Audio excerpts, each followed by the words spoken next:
Hi everyone, it's Michael and welcome to the January 2018 Orchid Collection Update. It just blows my mind that it's January. I don't know where time is going, I don't know who I am anymore, and this is all very confusing. So let's go ahead and jump in. For those of you who are regular subscribers, I know you know the drill, but for those of you who are new subscribers, every single month I give you a full recap of my orchid collection. I tell you if I'm doing anything different in terms of their care. I show you where they're located spatially throughout the apartment, and then we talk through them. So let's talk through what's going on this month. Now, I am still not repotting unless it is absolutely necessary. And in some cases, there have been some absolute necessities. This month, I don't know how it happened, but one of my orchids teetered right off of a shelf. The vase shattered and it was the Degarmoara. It split into two. So obviously I had to repot those. But that being said, I'm not recreationally going around and repotting my orchids. It's still winter. They're still going to struggle to really establish their own root systems because they're not in active growth mode for the most part. So I'm just leaving them alone until springtime comes. The other thing is, this month I'm feeding at a lower ppm. So I was classically, for most of the time growing in semi-hydroponics, I was feeding at 125 to 150 ppm, and I'm slowly stepping it down because I'm still seeing mineral buildup, and I just don't think all of those nutrients are being used. So I'm seeing really positive results now, keeping it right in between 85 to 100 ppm. If you don't know what I'm talking about, I will go ahead and link the mini series on pH, TDS, and water types below. You can check that out. But I may even take it lower if I see that there's still some buildup after a period of a few months. But this is my safe spot for the moment. Also, I'm continuing along with no chemical treatments. I'm not doing Physan. I'm not doing anything unless it's absolutely necessary, and it hasn't been absolutely necessary. The other thing is, I'm super excited to tell you this is month 3, well that looks like 6, month 3, no orchid fatalities, you guys, and that makes me really proud and that makes me really happy. There are a few that I'm like worried about at the moment, but they're not dead yet, and I hope they don't die at all, so we'll see. The other thing that I want to try this month, and I really need you guys to sound off on how you feel about it, rather than talking through every single orchid in my collection, I'm going to try to be a little bit more focused. And the reason that I would do that and not show you every single orchid in the collection is that if there's not a significant change or development, I want to be respectful of your time. So I don't want to be talking about the same thing over and over and over if there's no change. So this month what I'm going to do is I'm only going to pull and discuss the orchids that there's something going on with them or that something is changing with them. So if you like that, let me know. If you dislike that, please let me know. Of course, I will always be really receptive. I get a lot of requests for specific updates. So like my Zygopetalum, people are always asking what's going on with my Zygo. So I will always honor those requests as well. I just want to make sure that I'm being respectful of your time and moving swiftly and efficiently through information. Here is something that I'm a little embarrassed about. You guys, I'm afraid I've been cheating on you. So I actually started another YouTube channel, and it is completely unrelated to orchids. So it is called The Bearded Beauty Bible, and it's a lifestyle, wellness, and beauty channel. So that's what I do as my job. I actually work in beauty, I work in cosmetics, and I get to interact with a lot of interesting products, a lot of interesting people. I get to try a bunch of interesting services. I learn about new diets all the time. So I really wanted to just kind of spotlight and share those things, but I wanted to keep these channels separate because if you are just here for orchids, I want you to be able to enjoy just orchids. But if you're interested in checking out my beauty channel, I will put the channel teaser up at the very end of this video so you can see if it's I don't know, up your speed or up your alley. You are more than welcome to subscribe. I would love that. I will link that channel below, but it is just getting started. It is very much in its infancy. I only have like 8 videos up at the moment, but I hope you love it. So that being said, let's show you where everything is located and then talk through the plants. I do think everything is generally in the same spot as December, but I don't know, I could be wrong. I do fuss around with these plants a lot. But starting over this way, I have my Nellie Eiler, which is boasting one very proud solitary bloom. So cute. And then over this way, well, this isn't an orchid, but I did get this lovely Ravennia palm, and I'm super proud because I have it in semi-hydroponics. I am going to eventually do what else do I have in semi-hydroponics video, but I'm just not going to do that right now. I'm only showing you this one because I named her Ravennia Simone, because I think I'm funny. Over this way, I have one of my Paphs. I have a bunch of the baby plants, including my mom's Phalaenopsis Keiki. I have the Ladysia discolor. Down here, this is the dormancy shelf. I have my Eulophia petersi and my Catasetum types.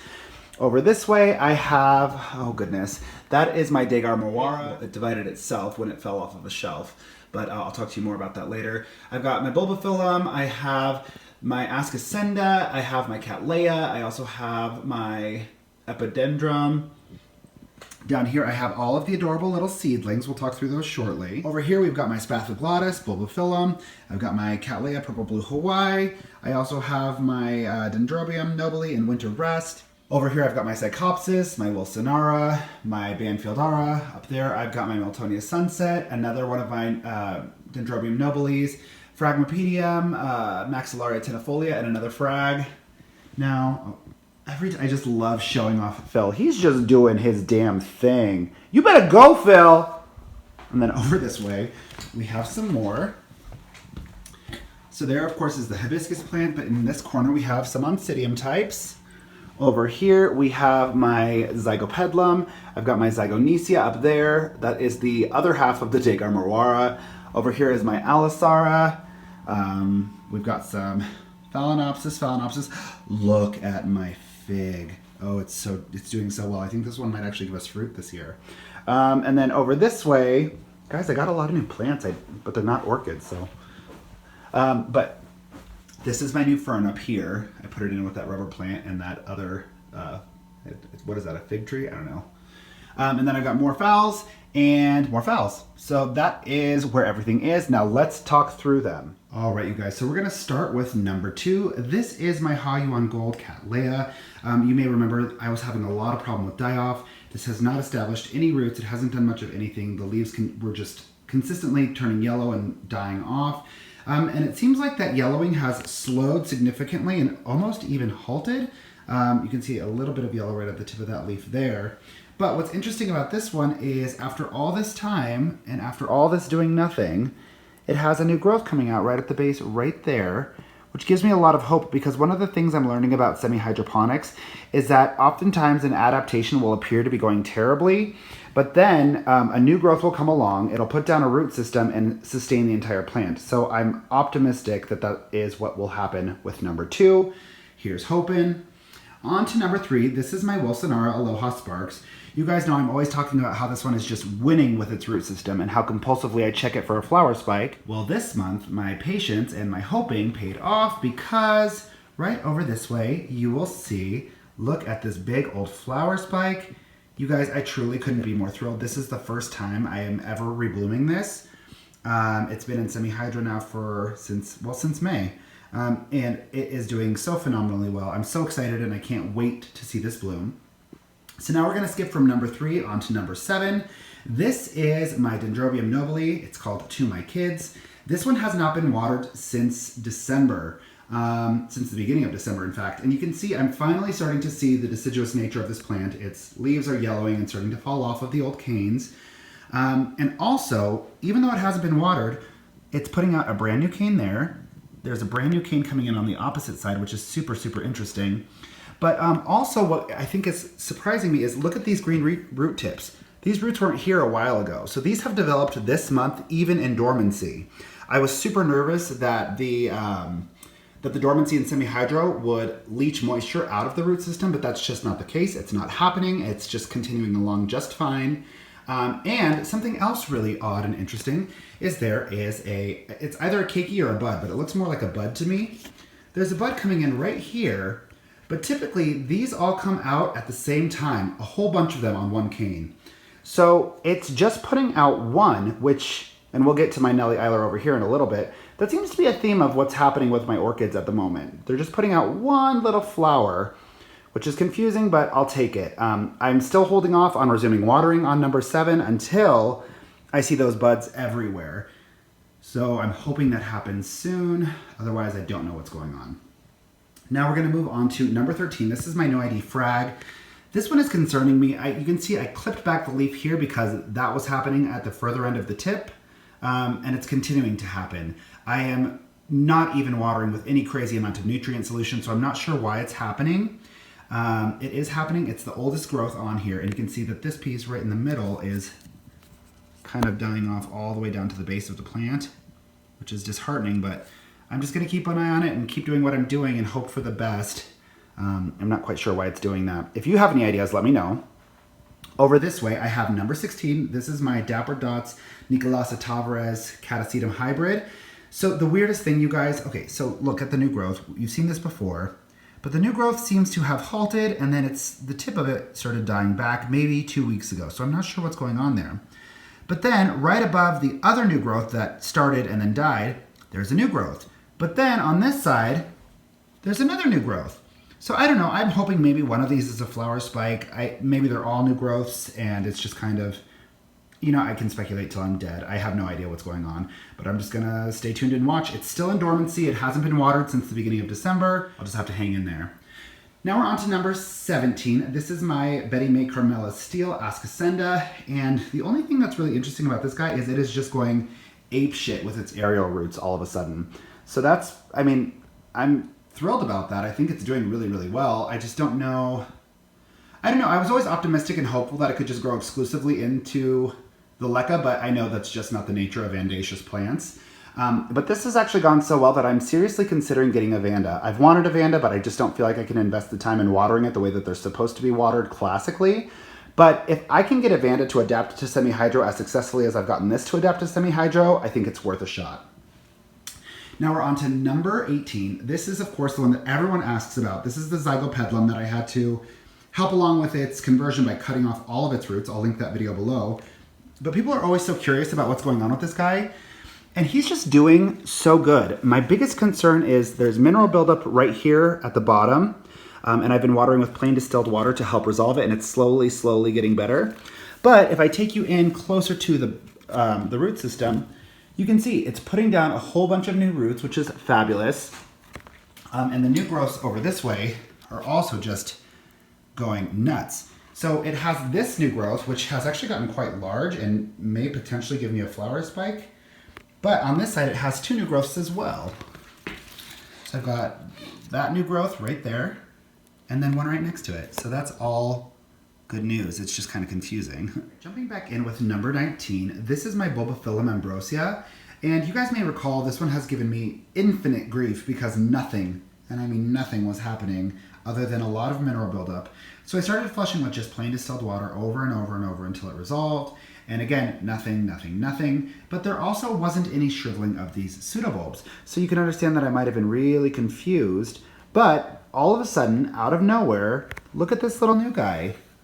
Here he comes out from underneath the leca. He just peeked his little head right up, and he's developing so quickly. And again, keeping with the same thing as number 2, my Cattleya Yuan Gold, if this one survives and establishes itself, the root system that this one puts down will sustain the rest of this plant. So that's really great news and a big change. Now let's move on to number 25. This is my Epidendrum Green Hornet. Now the thing that I really wanted to show you here was that it is doing the strangest thing right along the pseudobulbs. So these were, when I first converted them to semi-hydro, they shriveled up, and then now they've swelled so much that it's creating these little splits in the pseudobulbs, and I'm not quite sure how to handle that. So I don't know, maybe these bulbs just have to be I mean, they look fine, they're not turning colors or anything, but I'm afraid it could cause infection. I really want to treat that and unpot it and do a little spritz of hydrogen peroxide, but I'm going to wait until spring when I know it can handle it. But the good thing is right here at the bottom, you can see there is a new growth. So it is just kind of doing its thing and getting there. Now on to number 26. This is my Alisara. Again, this one shriveled, and then suddenly established its root system, swelled back up, and created a little crack in its pseudobulb. So weird. But if I take you in, where did it go? There is a lovely new growth happening on one of these bulbs. And that's a great sign because, again, when it was first placed into semi-hydro, it really struggled. You guys see it right there? There is a little new growth coming in right at the base of that pseudobulb. I had hoped that this would flower, but I don't think it's going to do it this year, or at least not this season. So that one's doing well and kind of pushing forward. Now on to number 29. This is my Eulofia petersi. You guys, I was so heartbroken about this one because I burned it super early on when I had it, and literally nothing has happened for months and months and months. And I really thought it was a goner, but look right down here at the very bottom, I cut off water and put this into a dormancy, and as soon as I did that, pow, a little new growth. So that's great news. Now over to number 35. This is my Nellie Eiler, and you guys might remember this just dropped its last bloom in December. So you can imagine how surprised I was when I discovered a flower spike on it. But the flower spike only put out one flower. So I'm wondering if any of you guys have experience with this happening. Why do you think that is? I'm just not quite sure. It's well adapted to semi-hydro. It's living its best life, but it only put out one flower, and I think that's kind of peculiar. So let me know your thoughts on that. Now moving on, this is number 36 in the collection. This is my SVO Black Pearl. Now this is another one I had to unpot because it had a tiny, tiny little pseudobulb that started to rot. I haven't watered it, I haven't touched it, so I'm not sure why that happened.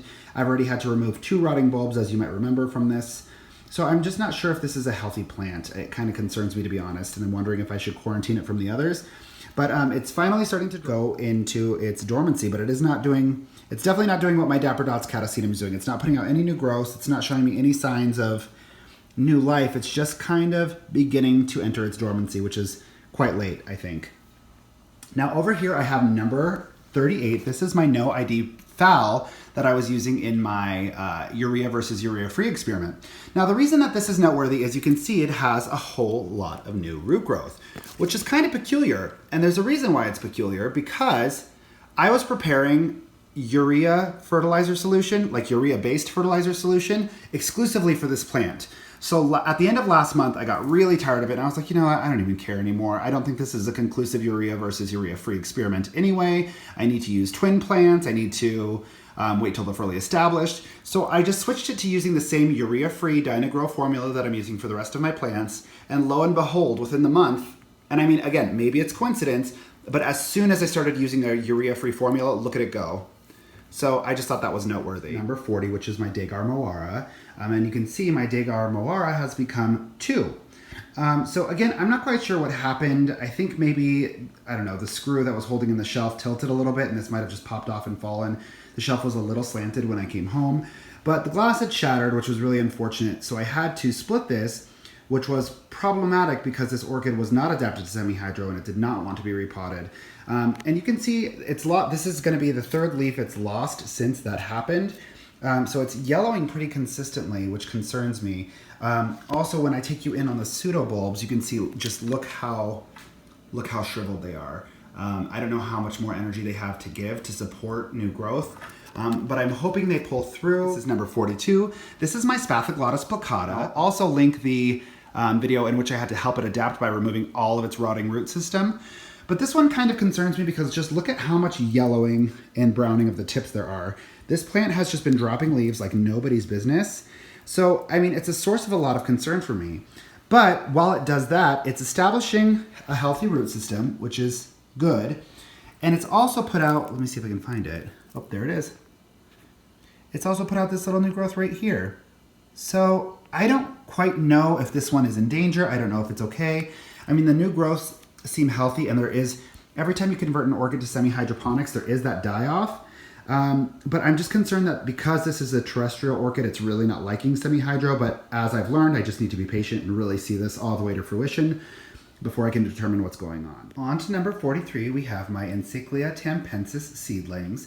Now something really strange is happening here. That is all mold. This is not mineral buildup, this is mold, and I've been progressively cutting back the mineral content anyway, just because they are baby plants.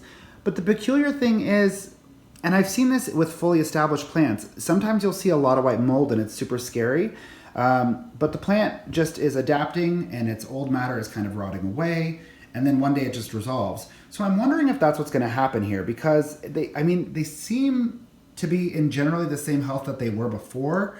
I mean, maybe I'm making a fatal mistake, and that's a real possibility since this is my first time, but look at those little green root tips right there.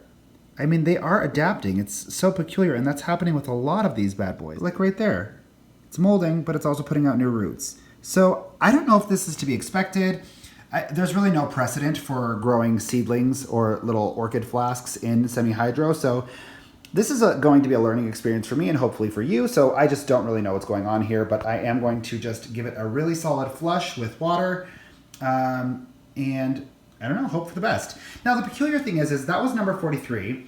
Now, number 44 is my Epidendrum magnoliae crossed with the Encyclia tampensis alba, And that's not happening here. So that white buildup just isn't happening. And these are being grown the exact same way with the exact same nutrient solution. Now, of course, it's a different type of plant, so maybe the epidendrum portion of its genealogy is helping it. I don't know. But there is some mold happening, but I'm not seeing that same white mold building up on the leca pellets themselves. So that's what's going on with that one. So there you have it, you guys. I hope that you enjoyed this update. Thank you so much for choosing to spend your time with me. If you have any questions, concerns, or comments, go ahead and leave it in the comment section below. Stay tuned because right after this, I'm going to play the teaser for my channel, The Bearded Beauty Bible. Go ahead and subscribe to that channel if you feel so inclined, and have a beautiful rest of your day. Love you guys. Bye.